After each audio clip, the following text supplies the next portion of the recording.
Hello, আসসালামু আলাইকুম শিক্ষার্থীরা। আজকে তোমাদের খুবই গুরুত্বপূর্ণ কয়েকটা এমসিকিউ শেখাবো। তোমরা কিন্তু এই ক্লাসটা মিস করবে না, কেননা আজকের যে ক্লাসটা নিব সেখান থেকে তোমাদের অন্তত পরীক্ষায় তোমরা 5-7 নাম্বারও কমন পাইতে পারো, ঠিক আছে? সো কারো যদি গণিত পরীক্ষা থাকে বা এমসিকিউ পরীক্ষা থাকে তাহলে কিন্তু এই ক্লাসটা তোমাদের জন্য মাস্ট ওয়াচ, কেউ মিস দেবা না, ঠিক আছে? তাহলে শুরু করি। উপচাপে অন্তর্লিখিত কোণ হচ্ছে স্থূলকোণ, আর অধিচাপে অন্তর্লিখিত কোণটা হচ্ছে সূক্ষ্মকোণ, ঠিক আছে? উপমানে ছোট, ঠিক আছে? ছোটোর ক্ষেত্রে এটা বড় হবে, স্থূলকোণ হবে। এখানে আমি একটা ছবি আঁকছি, এই যে এবিসি, এই চাপটা হচ্ছে ছোট চাপ বা উপচাপ। এইখানে যে কোণটা হয়েছে সেটা হচ্ছে স্থূলকোণ, আর অধিচাপ মানে বড়, সেই চাপে কিন্তু কোণটা হয়েছে সূক্ষ্মকোণ, মানে বিপরীত হবে। ছোট চাপে বড় কোণ, বড় চাপে ছোট কোণ। ওকে, অনেক সময় আমাদের এরকম প্রশ্ন দেওয়া থাকে, নিচের কোন বাহুত্রয় সমকোণী ত্রিভুজের বাহু? কয়েকটা কমন বাহু যেটা তোমাদের প্রশ্নে থাকতে পারে, 3, 4, 5, 6, 8, 10। কীভাবে বুঝবো? ছোট দুইটা বাহুর বর্গের সমষ্টি যদি বড় বাহুর বর্গের সমান হয় তাহলে এটাকে সমকোণী ত্রিভুজ নির্দেশ করে। কেন? আমরা তো জানি সমকোণী ত্রিভুজে অতিভুজ স্কোয়ার সমান লম্ব স্কোয়ার যোগ ভূমি স্কোয়ার। তাহলে 3-এর স্কোয়ার আর 4-এর স্কোয়ার যোগ করলে কিন্তু 5-এর স্কোয়ার সমান হবে। আরও কিছু মান আছে, 6, 8, 10, 5, 12, 13, 15, 8, 17, 12, 16, 20। এই মানগুলো যদি থাকে তাহলে তোমরা বুঝবা এটা একটা সমকোণী ত্রিভুজ। তাহলে এখানে আমরা একটু মিলাই দেখি। ও আচ্ছা, এখানে 6, 8, 10 আছে, তাহলে এইটাই হবে উত্তর। ওকে, তারপরে হচ্ছে এরকম প্রশ্ন থাকে, ত্রিভুজের যে কোনো দুই বাহুর সমষ্টি অবশ্যই তৃতীয় বাহু অপেক্ষা বৃহত্তর হইতে হবে। এরকম প্রশ্ন তোমরা হয়তো অনেকবারই দেখেছো। ত্রিভুজের দুইটা বাহুর দৈর্ঘ্য দেওয়া আছে, একটা হচ্ছে 4 আর 13, তাহলে অপর বাহুর দৈর্ঘ্য কোনটা হতে পারে? ঠিক আছে, এখন প্রথমটা যদি দেখি 10, ঠিক আছে? হ্যাঁ, তাহলে এখানে 10 আর 4 এই দুটো হচ্ছে ছোটো বাহু। 4 আর 10-এর সমষ্টি কিন্তু 14 কিন্তু এই যে বড় বাহু 13 থেকে অবশ্যই বৃহত্তর, তাহলে কিন্তু এই মানটা কিন্তু হইতে পারে, ঠিক আছে? তারপর পরের মানটা দেখি, 8 সেন্টিমিটার। 8 সেন্টিমিটার আর 4 সেন্টিমিটার যোগ করলে কিন্তু 12 হয়, ঠিক আছে? যেটা হচ্ছে হলো 13 থেকে কিন্তু ছোটো, তাহলে কিন্তু ছোটো হলে চলবে না। কেন? আমরা উপরে বলছি ত্রিভুজের যে কোনো দুই বাহুর সমষ্টি অবশ্যই তৃতীয় বহর বাহু অপেক্ষা বৃহত্তর হইতে হবে। আর 4-এর সাথে যদি 9 যোগ করি তাহলে তো 13 হবে, 13 থেকে বড় হবে না। আর 18 যদি চিন্তা করি তাহলে আমরা যদি যোগ করি 4 আর 18, বা 4 আর 13 যোগ করলে কত হয়? 17। 17 থেকে কিন্তু 18টা, ঠিক আছে, বড়। কিন্তু আমাদের শিখছিলাম কি, ত্রিভুজের যে কোনো দুই বাহুর সমষ্টিটা তৃতীয় বাহু অপেক্ষা বৃহত্তর হইতে হবে। তাহলে এখানে সঠিক উত্তরটা হচ্ছে 10 সেন্টিমিটার। কেন? 4 আর 10 যোগ করলে 14 হয়, যা 13 থেকে বড়। ওকে, পরবর্তীটা। অনেক সময় তোমাদের ধাপ বিচ্যুতি থাকে, এই অঙ্কটা তোমরা করতে চাও না, ঠিক আছে? ধাপ বিচ্যুতির সূত্রটা কি? এটা হচ্ছে তোমাদের পরিসংখ্যানে গড়ের ক্ষেত্রে আছে। ইউআই, এটার সূত্রটা হচ্ছে xi minus a into H. এক্সআইটা কি? শ্রেণী মধ্যবিন্দু, এটা হচ্ছে আনুমানিক গড়, আর এইচটা হচ্ছে শ্রেণী ব্যবধান। এখানে একটা প্রশ্ন লিখেছি, শ্রেণী মধ্যবিন্দুটা হচ্ছে 45, শ্রেণী মধ্যবিন্দু, দ্যাট মিন্স এক্সআইয়ের মানটা হচ্ছে হলো 45। পরে আছে শ্রেণী ব্যবধান, শ্রেণী ব্যবধান মানে হচ্ছে এইচের মানটা হচ্ছে 10, আর ধাপ বিচ্যুতি দেওয়া আছে, ইউআইয়ের মানটা দেওয়া আছে 2। তাহলে আনুমানিক গড় কত? এর মান চাইছে, তাহলে এখানে আমরা মানটা বসিয়েছি। মানে সূত্রটা হচ্ছে ইউআই সমান xi minus a into H. এখানে হচ্ছে ধাপ বিচ্যুতির মান 2 বসাইছি, এবং শ্রেণী মধ্যবিন্দুর মানটা বসাইলাম 45 মাইনাস a ইন্টু এইচের মানটা 10 দেওয়া ছিল। পরে আড়াআড়ি গুণ করেছি, গুণ করার পরে হচ্ছিল আমরা এর মানটা 25 পেয়েছি, ঠিক আছে?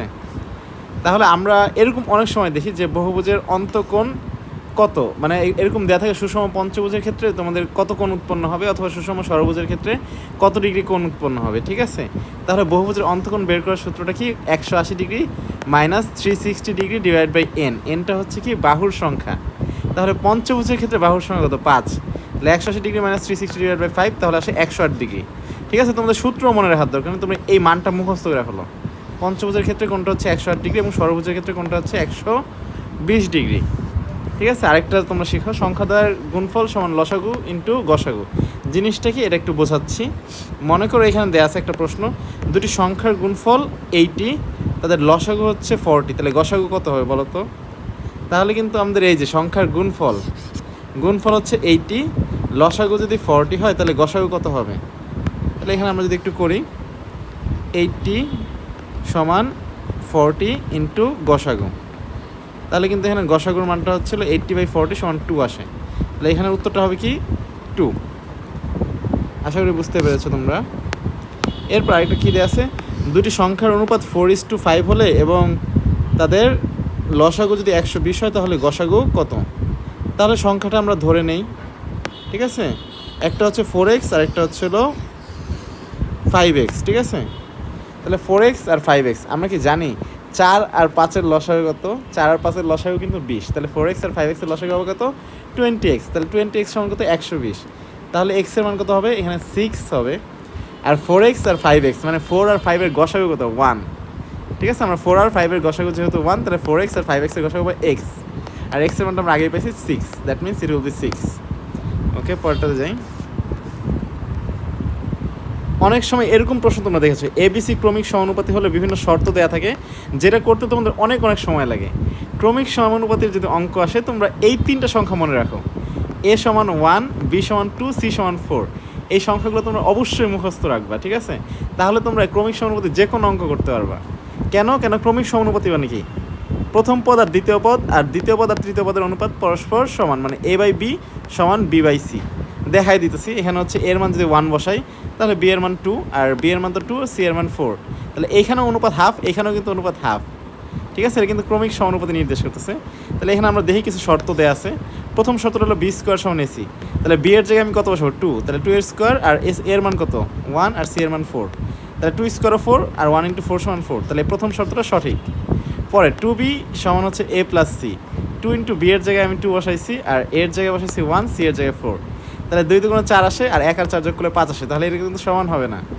তারপরে পরেরটা কি আছে? এর জায়গায় 1, b এর জায়গায় 2, তাহলে 1 আর 2 যোগ করলে 3 হবে, আর নিচে 2, আর এখানে 2 আর 4 যোগ করলে 6, 6/4, তাহলে এই দিকে আসতে 3/2, আর 6/4 কাটাকাটি করলেও 3/2, তাহলে এইটাও সঠিক। সঠিক তাহলে প্রথমটা আর হচ্ছে তৃতীয়টা, তাহলে উত্তর হবে হচ্ছে খ, 1 ও 3। আচ্ছা, এরকম চিত্র তোমরা হয়তো অনেকবারই দেখেছো। তাহলে এখানে একটু মনে রেখে, ত্রিভুজের যে কোনো দুই বাহুর মধ্যবিন্দুর সংযোগ রেখা তৃতীয় বাহুর সমান্তরাল অর্ধেক। মনে করো এখানে হচ্ছে এবি বাহুর মধ্যবিন্দু ডি আর এসি বাহুর মধ্যবিন্দু ই, তাহলে ডি এর যে সংযোজক রেখাংশটা আছে সেটা তৃতীয় বাহু বিসি এর মানের অর্ধেক হবে। কত হবে? অর্ধেক হবে। অর্ধেক হলে এটা 8 সেন্টিমিটার, হলে এটা অবশ্যই হবে কত? 4 সেন্টিমিটার। আর ডিটা যেহেতু মধ্যবিন্দু, ইটা যেহেতু মধ্যবিন্দু, তাহলে এইটাও কিন্তু 4 সেন্টিমিটার হবে, এই দিকেও এটা 4 সেন্টিমিটার হবে, এবং এইটাও হবে 4 সেন্টিমিটার। এরকম প্রশ্ন তোমরা কিন্তু পরীক্ষায় দেখতে পারবে, ঠিক আছে? তোমরা কিন্তু ভিডিওটা স্কিপ করবে না, এই প্রশ্নগুলো কিন্তু তোমরা পরীক্ষায় অবশ্যই খেয়াল করবে যে আসছে। ওকে, পরেরটা কি দেওয়া আছে? বৃত্তের ব্যাসার্ধ দেওয়া আছে 13 সেন্টিমিটার, কেন্দ্র হতে 5 সেন্টিমিটার দূরে অবস্থিত, জ্যার দৈর্ঘ্য কত? এটা যে বোর্ডে কতবার আসছে তোমাদের কীভাবে বলবো, এটা তোমরা একটু মনোযোগ দিয়ে বুঝে নাও, ঠিক আছে? তাহলে মনে করো এই যে একটা বৃত্ত, যার ব্যাসার্ধ হচ্ছে 13 সেন্টিমিটার, আর কেন্দ্র থেকে 5 সেন্টিমিটার দূরে আমি একটা জ্যা আঁকছি, সে যেটা হচ্ছে এবি জ্যা। আমার এবি জ্যার দৈর্ঘ্যটা বের করতে হবে। কীভাবে বের করব? এটা যেহেতু অতিভুজ, ঠিক আছে, 13টা তো হচ্ছে অতিভুজ আর 5টা লম্ব, তাহলে আমাদের ভূমির মানটা কীভাবে বের করব? ভূমির মানটা আমরা বের করতে পারি কি, অতিভুজ স্কোয়ার মাইনাস লম্ব স্কোয়ার।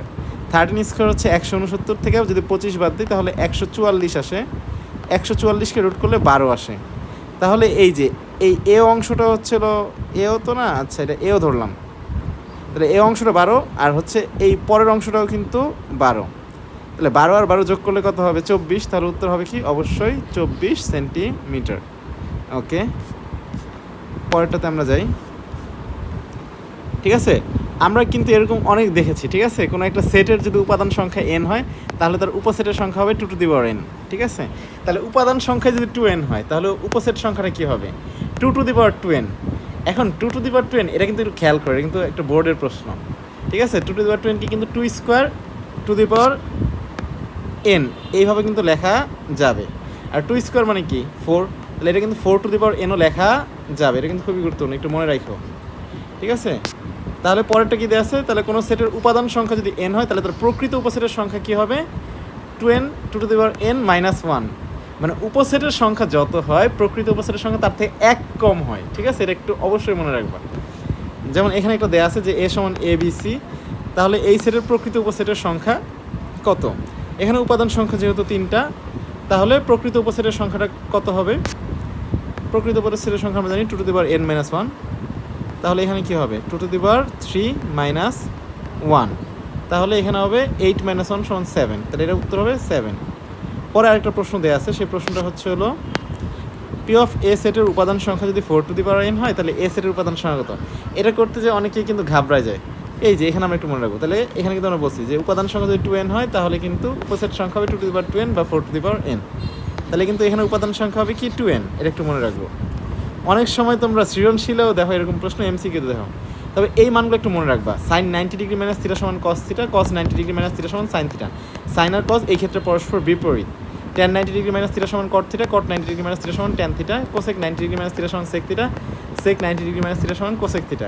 এখানে একটা প্রশ্ন দেওয়া আছে যে সাইন 90 ডিগ্রি মাইনাস থিটা সমান 4/5। তাহলে আমরা কী লিখতে পারি, সাইন 90 ডিগ্রি মাইনাস থিটাকে কিন্তু কস থিটা লিখতে পারি। কস থিটা সমান 4/5, কস থিটা সমান কি ভূমি ডিভাইড বাই অতিভুজ।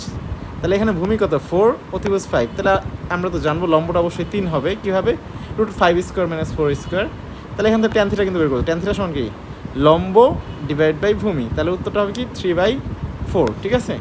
আর আমি একটা কথা বলি তোমাদেরকে, তোমরা যদি হলো ক্যালকুলেটরটা যদি ঠিক মতো চালাইতে পারো তাহলে তোমরা কিন্তু গণিতে 30টার মধ্যে অন্তত আর কিছুটা কমন সেন্স যদি থাকে তাহলে 30টার মধ্যে 20টা এমসিকিউ অ্যাটলিস্ট তোমরা দাগাইতে পারবা, ঠিক আছে।